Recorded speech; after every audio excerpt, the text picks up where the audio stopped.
الحمد لله رب العالمين والصلاة والسلام على رسوله الكريم المبعوث رحمة للعالمين وعلى آله وصحبه ومن اهتدى بهديه إلى يوم الدين. أما بعد، حياكم الله my sisters. السلام عليكم ورحمة الله وبركاته. إن شاء الله you will. So last week our hadith and verses that we have a reflect on is a hadith that mentioned Luqman. And it was in a context that Muhammad was asked about the verse الَّذِينَ آمَنُوا وَلَمْ يَلْبِسُوا إِيمَانَهُم بِظُلْمٍ, those who believed and they did not mix or disturb their belief with ظلم. So one of the Sahaba asked, and who of us doesn't do ظلم? Like he want to say all of us make wrong, all of us sin all the time.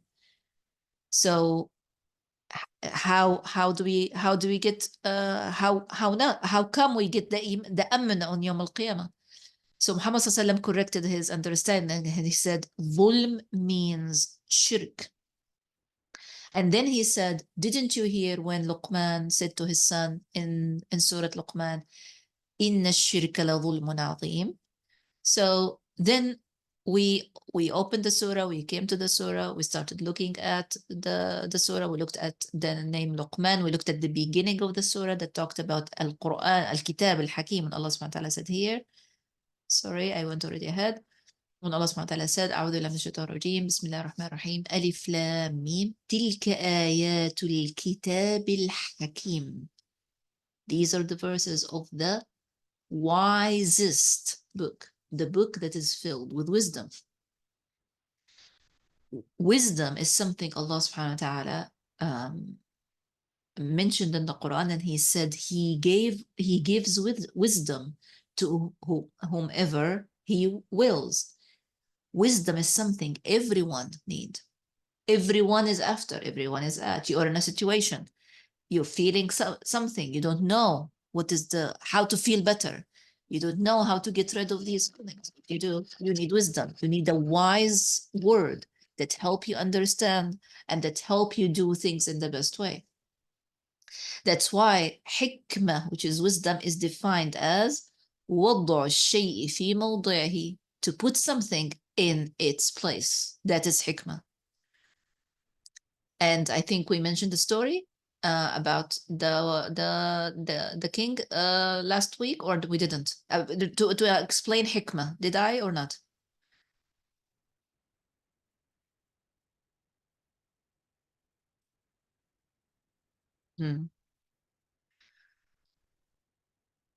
Okay, so I will mention the story quickly just to give you an example of what hikmah is. So one time, one king was asked his advisors to write a wise, or to inscribe a wise words on his ring. And he had a condition. He said, I want to look at these words, and if I'm really sad, I became happy. And if I'm very, very happy and excited, I humble myself and come down. So, one of my sisters answered, oh, in a different class. Okay. Okay, so alhamdulillah, so I'm mentioning it here. So the advisors and those that are around him want to come up with words that to be inscribed on his ring, that in a time of sadness, he read the words and he become happy. These are the words of wisdom.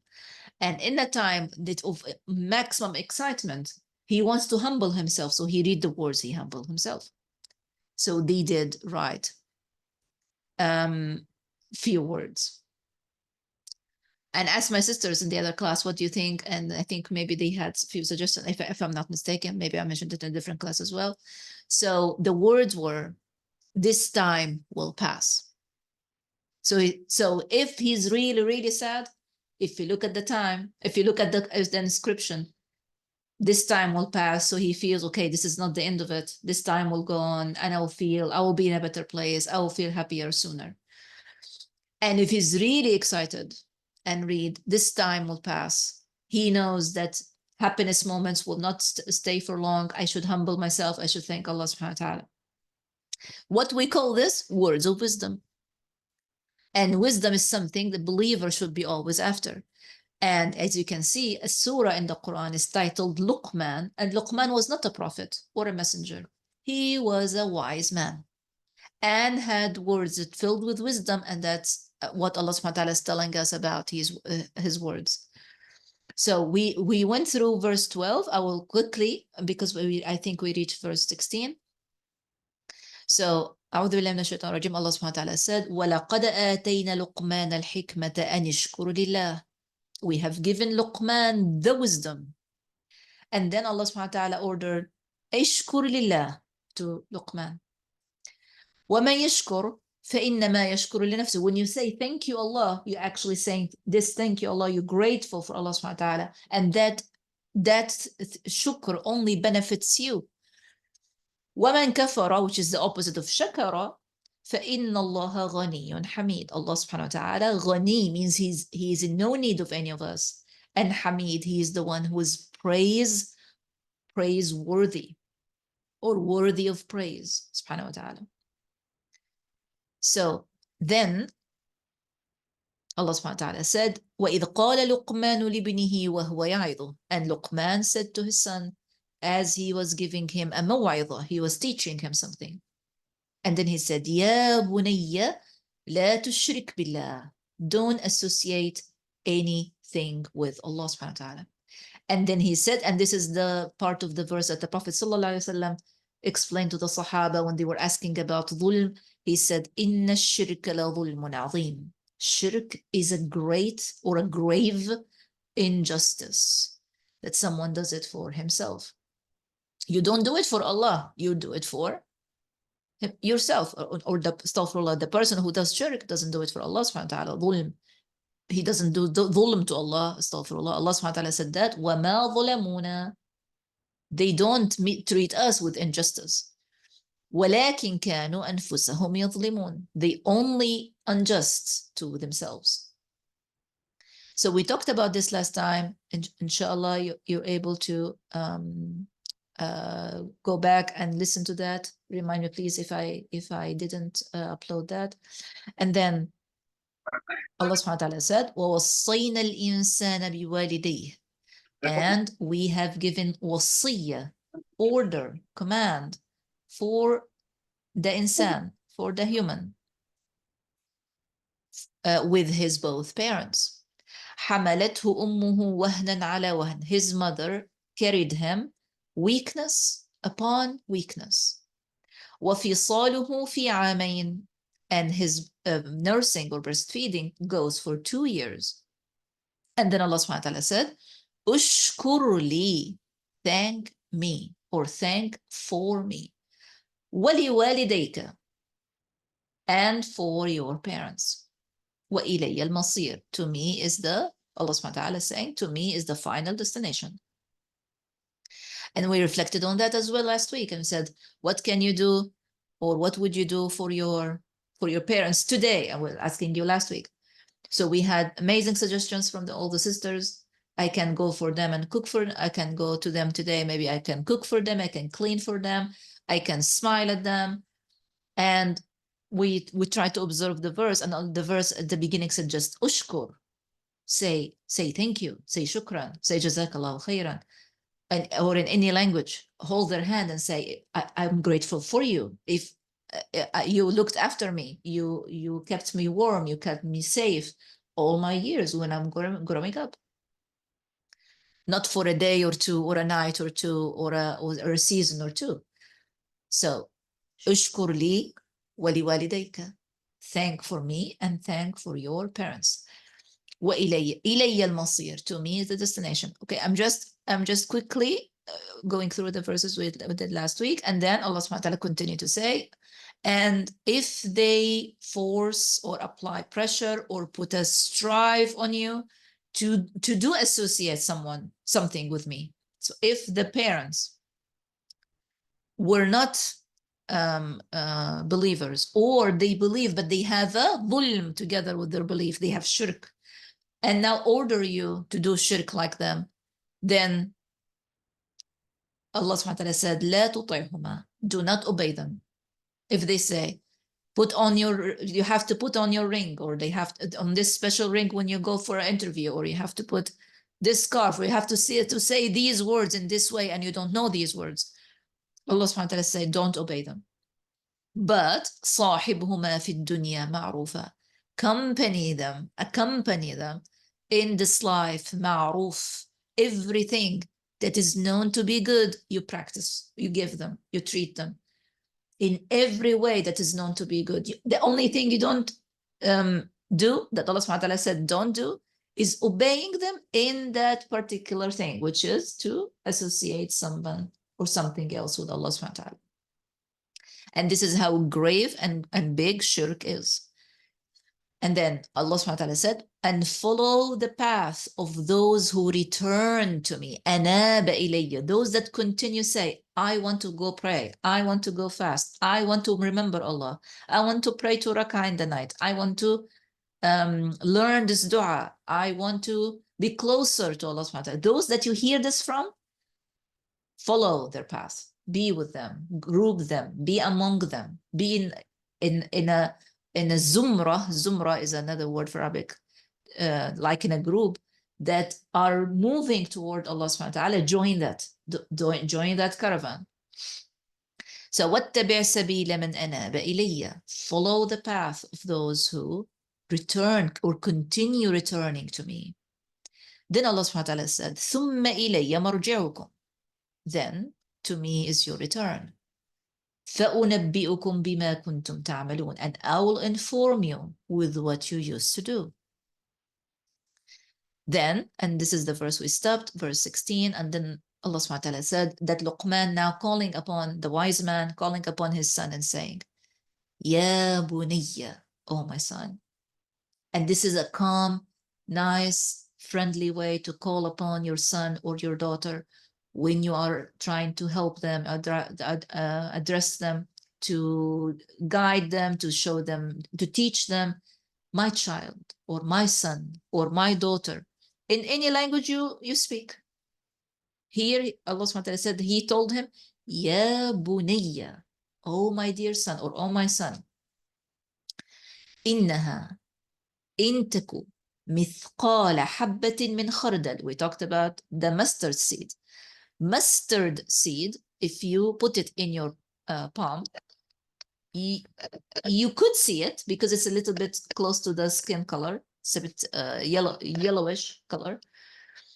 But Allah subhanahu wa ta'ala said, if something like a mustard seed, like almost if someone is looking from far away, they won't see it in your hand. And it's in the middle of center of your hand. It's very tiny. But the weight of that seed, if it was in a rock, في صخرة, أو في السماوات, or in any place in the skies, أو في الأرض, or any place in the earth, يأتي بها الله, Allah subhanahu wa ta'ala will bring it. Allah subhanahu wa ta'ala have the knowledge of it, knows where it is. It could be under the chair you're sitting. It could be under or beside the book you're reading. It could be beside your computer or behind your cup. Allah subhanahu wa ta'ala knows where it is. You don't know where it is, unless of course you looked for it. He knows. يأتي بها الله. So with his knowledge subhanahu wa ta'ala, nothing is hidden from him. You have an idea about something. You are troubled with something. He knows it. He sees you, subhanahu wa ta'ala. يأتي بها الله. Allah brings it. Inna Allah latifun khabir. This is where we stopped and we said something about Allah's names. Do not translate, do not transfer Allah's name subhanahu wa ta'ala from Arabic to English as another name. Like here, they try to do that. We appreciate their efforts, those that try to work on that, but we ask Allah subhanahu wa ta'ala to forgive them because Allah didn't call himself most subtle, astaghfirullah. He called himself Latif. Latif has a lot more meaning than subtle does. So don't call Allah subhanahu wa ta'ala most subtle, but call Allah subhanahu wa ta'ala Latif. And then if someone said, so what does a Latif mean? You explain, he's the one that knows all the delicate matters that no one else could see or know. He knows about it.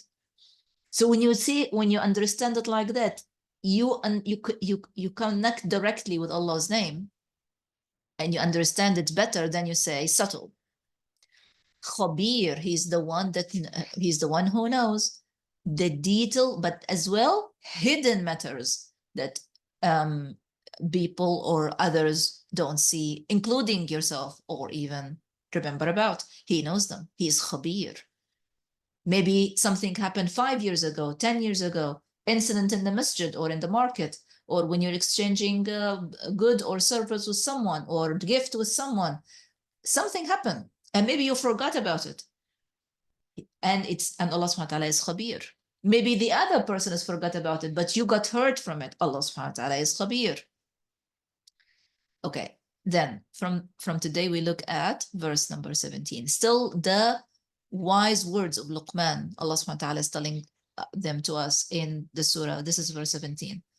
He said again, Ya bunayya. So what we learn, when you speak to your child and want to advise them, want to be kind to them, call them with of course, call them with their name. But when you say, oh, my daughter, oh, my son, you're reminding them with who you are, that I'm here, I'm your parent, I looked after you, I'm here for you, I love you. Then he give him the next advice. أقيم الصلاة. Establish the prayer. أقيم الصلاة. Of course, establish is not fully explaining what أقيم الصلاة means. Okay. First, what is salat? I want you now to help me. I hope you're following up or following on. Can you help me explaining what salat means, please?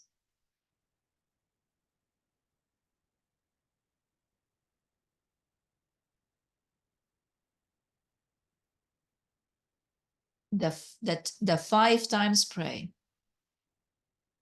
The daily 5 times pray. Okay, so for Romana, when we say salat, this is what Romana understand, that salat al-dhuhr, al-fajr, al-asr, al-maghrib, al-isha. Okay, but what does salat mean? I'm still not get my full answer. So that's why I keep asking. I will keep asking.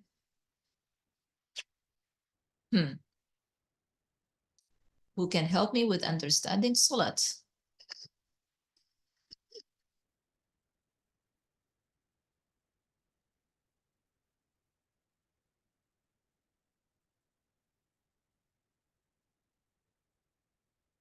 Pray.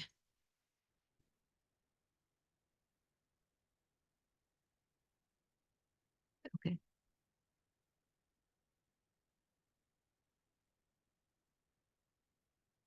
We don't use the word connection in salat, but from the root word, yes, maybe. Sila. Sila is to connect. But the word salat itself, in language, salat means ad-du'a, calling upon Allah subhanahu wa ta'ala. So when you're troubled and you say, Ya Allah, help me, that is already called in Arabic salat. But of course, because you're not close to how the Arabic word is used, you're thinking salat means every time the 5 times prayer. Salat means when you're calling upon Allah subhanahu wa ta'ala. Ya Allah, Ya Rahman, Ya Rahim. What is that called? It's called dua. And what is dua? Is salat. And then there is the prayer or the salat that has special beginning, the takbir, it has the special ending, the taslim, and you say in it special words. And we take and why I was asking what is salat from you, because in a while back we took not only the definition of salat, we took the arkan of salat, all the pillars of salat we studied, or the wajibat of salat we studied, the sunan of salat. So I was expecting maybe the definition like we learned, but let me remind. So salat is special sayings and doings that when you start it with takbir and you end it with taslim. When you are asked what is salat, even from one that's not Muslim, you say it's special sayings and doing and actions. We start with saying Allahu Akbar, takbir, and we end with saying Assalamu alaikum wa rahmatullah, taslim. This is what the definition of salat is. Okay, Salat, when it was decreed for our Ummah to the Prophet Sallallahu Alaihi Wasallam, how many they were?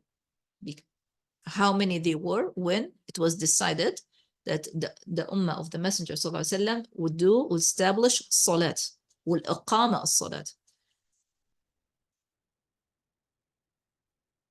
They were 50 prayers, Ahsanti.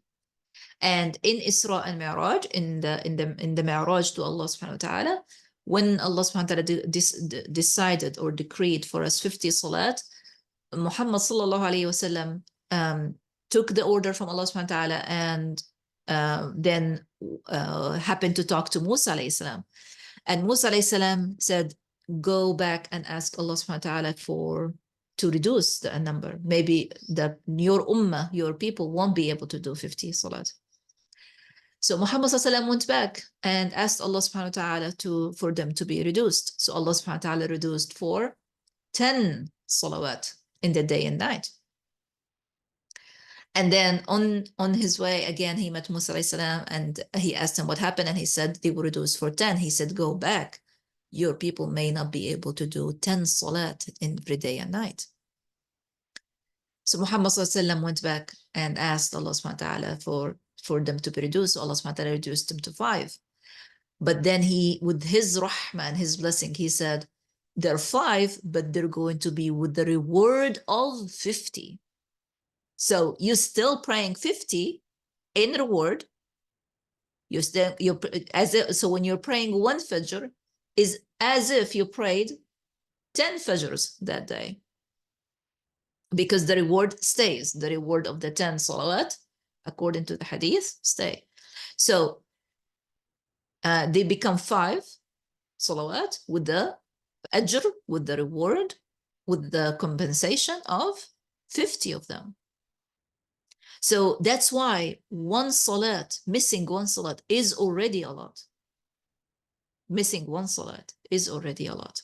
And praying one salat weigh heavily on your scales of day and on the day of judgment. And that's why the word aqim is there, to establish or to upright. Aqama doesn't only mean to establish. Establish or upright your life with the prayer. Your life is timed. Your day is timed. Yes, we have other things to time, like time for breakfast, time for lunch, time for iftar, for suhoor, according to when we are, what time we are in the year. But the salat give you different times that you work with the other times around them. So upright or establish as-salat. So that is the advice, the next advice from Luqman to his son. And then the next one was وَأْمُرْ بِالْمَعْرُوفِ. وَأْمُرْ بِالْمَعْرُوفِ. If you know وَأْمُرْ, help me. If you know بِالْمَعْرُوفِ, help me, please.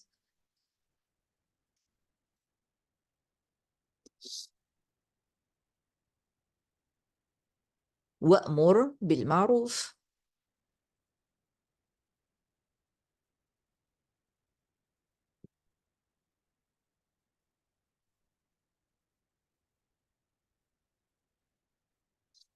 Okay, وَأْمُرْ, he is giving advice or a teaching to his son to give order or to enjoy. What ma'ruf? Ma'ruf in Arabic means everything known to be good. Everything known to be good is called ma'ruf. It's from the verb arafa, and arafa means to know. So it is known to be good that when you're offered a service that you say, thank you. It is known to be good. So if someone took a service and didn't say thank you, people find that munkar, odd. Opposite of ma'ruf is munkar, something known to be bad or not welcome. So ma'ruf, everything known to be good or welcomed in a culture or society. Munkar, everything known to be bad or unwelcome or odd. So Luqman is ordering his son to u'mur bil ma'ruf, So when you say words from your mouth that have order to someone else to do, make sure that these words are ma'ruf. And I'm saying that because sometimes when we are maybe joking or when we are being sarcastic, we could order with bad accidentally. For example, imagine your son is taking the glass cup and keeps shaking it or moving it on top of the table. So you could say, stop. You could say, be kind. You could say, give me the cup. And other parents would say, no, no, no, break it, break it, break it. Of course, they don't want him to break it. But when they give that order, they didn't order with good. You see, sometimes we do that. So make sure when you order someone with something, it doesn't involve munkar. Even if you're joking or being sarcastic or according to the situation, what you're trying to teach, don't order someone with munkar. A sister come to you, share with you a story, share with you that she went through a difficulty or something. Make sure the order or the advice you're giving her doesn't involve yelling at someone or being tough at them or taking something from them or doing to them like they did to you and all that, because our teaching in Islam is opposite to that. Our teaching in Islam include communicating what's right, including forgiveness, including being gentle and kind, including being soft. Even if someone did something wrong to you, you still can allow them to apologize or fix their mistake and move on. So make sure what you order is ma'ruf. وَانْهَ عَنِ الْمُنْكَرِ, and forbid or stop from others, between brackets, others, from doing munkar, from doing what is known to be bad or odd or not welcomed. So if you stop if someone is about to say ghaiba to another sister or their family, you say, you know what, we should not do that. We should not. That is you inha anil munkar. Someone is about to tell you about other personal affairs, their private affairs. So you say, you know what, let's change the subject. I don't feel comfortable talking about other people's affairs. Sorry. That is nahi anil munkar. So aqim as-salat, establish the salat, starting with dua, and of course with all the salawat that you know that each salah has already the reward of 10 according to the hadith. Order with what's known to be good and welcomed. Forbid or stop from like others from a munkar or odd or something bad or something known to be bad. And then next advice he gave him, wasbir على ما أصابك. And of course, I'm about to tell you the word sabr, but again, I'm tempted to ask you what you remember from sabr. What does isbir mean? What does sabr mean in Arabic?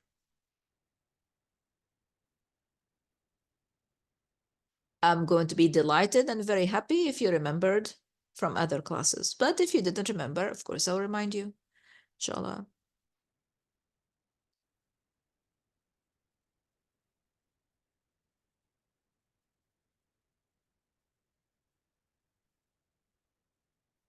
What is sabr, my sisters? Allahu Akbar. Ahsanti, my sister. Jazakallah khayran. You see? You see how you made me happy? May Allah reward you. To have control. Jazakallah khayran, my sister. Shakira, mashallah, tabarakallah. To hold together and not to break down. That is what sabr. To hold the control of oneself and not to let yourself break down. That is sabr. And we know sabr from the opposite of sabr as well. The opposite of having sabr is having jaza. And jaza means melting down, breaking down. So when you keep yourself together in every situation, in a situation that you were angry, or in a situation that you were sad, or a situation that you got frustrated, or a situation that you got too excited, or a situation you got disappointed. When you hold yourself together, that is sabr. And then Luqman didn't only say isbir, he said isbir ala ma asabak. Everything that happened to you, whatever happens to you, hold yourself in control, hold the patience, hold yourself in sabr, hold it together. And then he continued to tell him and this is it's not only this part of the verse is mentioned in other verses in the Quran as well. Inna dhalika min azmi al-umur. Inna dhalika min azmi al-umur. Indeed, this is, or that is, min azm, like this is how, azm is like the strength of the matters, but as well can suggest this is how you can look forward to solve any matter with a strength. People, when they say have sabr, as if sometimes they say, just accept the current situation and you don't have to worry. Or even if you're worried, accept the current situation. However, sabr is not that. Sabr is holding control, because by holding control, the things get resolved with your sabr. Because when you're sabr, your mind is clear. You're not under the emotion, not so angry that you cannot think, or so emotional that you cannot think. You are able to think. Okay. So that is the next advice Luqman gave to his son. After that, Allah subhanahu wa ta'ala said that Luqman continued to say, وَلَا تُصَعِّرْ خَدَّكَ لِلنَّاسِ وَلَا تَمْشِ فِي الْأَرْضِ مَرَحًا. Al-khad, khaddaka means your cheek, the cheek in your face. La tusa'ir is to tilt or turn somebody's face upward and with the angle while they're talking to someone else. Of course, they want to show, yeah, this is me. I am this, or this is my, let's say, glamour or something like that. So they turn the side of their face in a certain way while talking or looking at the other person. This act, Luqman told his son, don't do it. And Muhammad ﷺ as well taught us in many hadith not to do that. Not to talk to someone as if you're superior to them. Not to think even that you're superior to someone. If you hire someone to clean for you, don't yell at them and make a problem for them if there's something was broken or something, or they didn't clean a place that you ordered them to clean in the best way, because you're paying their salary at the end.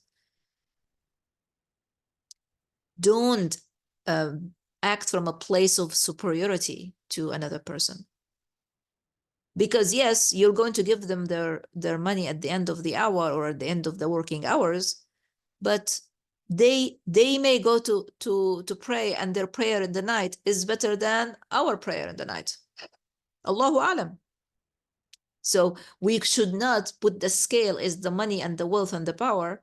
And if I'm more wealthier than you, then I'm better than you. It doesn't work like that in Islam. How Islam teaches us, it doesn't work like that in Islam. The more taqwa you have, the more that you watch Allah subhanahu wa ta'ala more, it means you're closer to him more. So he said, لا تصعر خدك للناس, don't turn your face in pride, or tilt your face or cheek in pride while you talk to people, or even while you're walking. ولا تمشي في الأرض مرحا, and don't walk on the earth مرحا. Maraha again is a way to walk, making a point of the walk, which means the motion to the shoulders go front and back, maybe having high heels or shiny shoe or a shoe with a noise, maybe having an anklet or a bracelet that make a noise as the person is walking, or car keys, or so on. If you walk in the street, or the person's walk, and no one turned their face to look at you while you're walking, it means you're walking normally, you're walking humbly.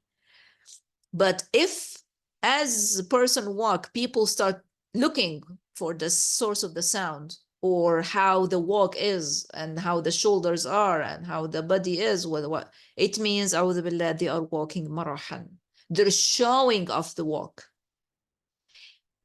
And you see, not only in the surah, as long in the hadith, Muhammad ﷺ warned us from walking like that. Muhammad ﷺ warned us, if we want to obey the messenger, we obey his order about how to walk. We don't walk showing off our clothes, or our walk, or our body, or our wealth, or we walk very humbly. And then Allah subhanahu wa ta'ala said, the reason is, إِنَّ اللَّهَ لَا يُحِبُّ كُلَّ مُخْتَالٍ فَخُورٍ. Allah subhanahu wa ta'ala does not love. Can you believe Allah subhanahu wa ta'ala is saying He doesn't love those who are mukhtal, fakhur. Mukhtal is liking himself and liking what how they're walking. They are walking and looking at their body, and looking at their nails, or looking at their keys, and so on. And fakhur, wanting others to like him or her. Allah subhanahu wa ta'ala doesn't love those. So we want to be from those that Allah subhanahu wa ta'ala love, right? Then we don't do that. And that is the reason He provided for His Son. If you don't want to be among those that Allah subhanahu wa ta'ala doesn't love, then don't do this. Don't walk like this, and don't talk or treat people like that. And then He said, and this is the last of His hikmah, or hikmah advice that He gave to His son, وَقْصِدْ فِي مَشِّكَ. When you're walking, don't walk too quickly, and again, don't walk too slowly, that like a train or a queue of people are building behind you because you're having too slow steps. اقصد, قصد in Arabic, or اقتصاد in Arabic, has something to do with economizing. To economize. Something is not too much and not too little, in the middle. واقصد في مشيك. اقصد في مشيك. Beautiful advice. You are in a rush, you're preparing your lunch, you miss something from the supermarket, you have to run downstairs and get it. Yes, but don't run to the supermarket. Don't go quickly to the supermarket. اقصد. واغضض من صوتك.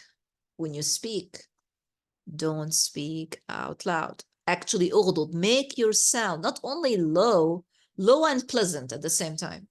Because sometimes when people speak very low, you keep saying, oh, sorry, I couldn't hear you. Sorry, can you say that again? Sorry, I couldn't hear you. And as they talk, you find yourself continue to repeat, sorry, can you repeat? Sorry, can you repeat? We shouldn't make people be in that situation, because we don't want to raise our voice a little bit.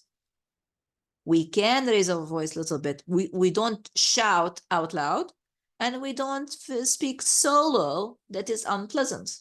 That's why the word أغضض is there, because something غض in Arabic means something tender, something soft. It is not so loud, and it's not so low that either of them could harm people. If you heard from some people that you are loud, people could say that, like your family, your husband, your children, that you tell you that you have a loud laugh or loud voice. That is a sign or something Allah subhanahu wa ta'ala is allowing you to hear. So don't get offended. Don't be upset with this, and actually put effort on making it غض, making it tender and softer and not too loud. Don't get upset and say, this is how I talk. What do you want me to do? You want me to change how I talk? The answer is you can't change how you talk because he's giving him this advice, which means it can be done. And then to tell him or to make him understand, to make his son understand that talking loud can have this impact, he said, إن أنكر الأصوات لصوت الحمير. The sound of the donkey, he said, or donkeys are the most odd, أعوذ بالله, ugly, not pleasant sound that anyone could hear. He's not saying that his son is talking like that. He's just giving him a reference. Don't shout out loud like that, because the one animal that when the animal shouts and people find the sound so displeasing is the cry or the shout of the donkey. So now it's your turn to give me a few takeaways. We done, our time is done, but we just allow a minute or two, please. If, of course, if you learned the wasaya Luqman from before or not, did you learn something new?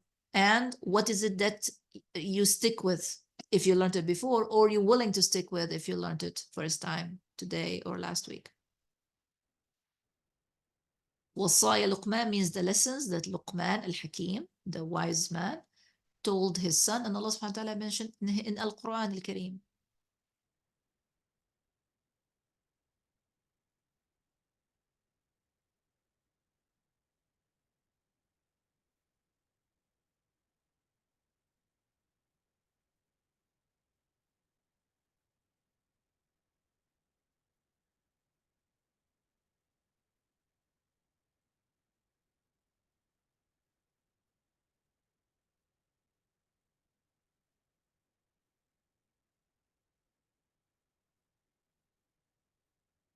Share, please.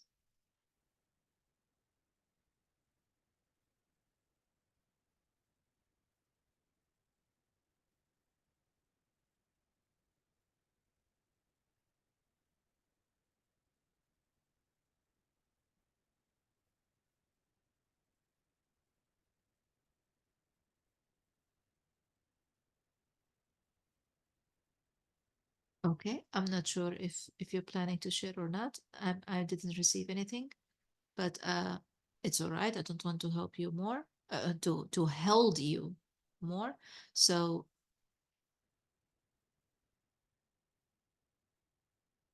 okay, one of my sisters shared. She said, like my son, my daughter. Okay, to address the children like that. أحسنتي جزاك الله خيرا.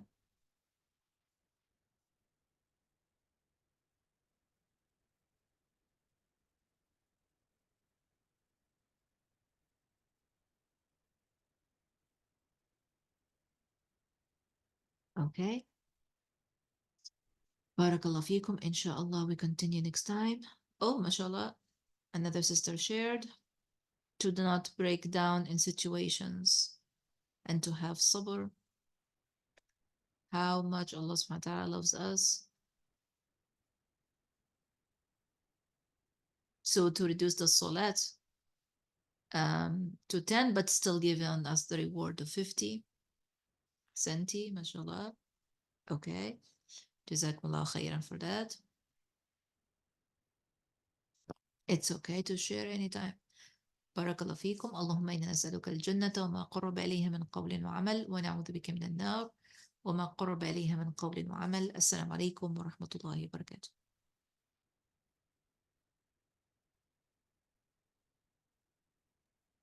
وعليكم السلام ورحمة الله وبركاته. جزاك الله خير أستاذ.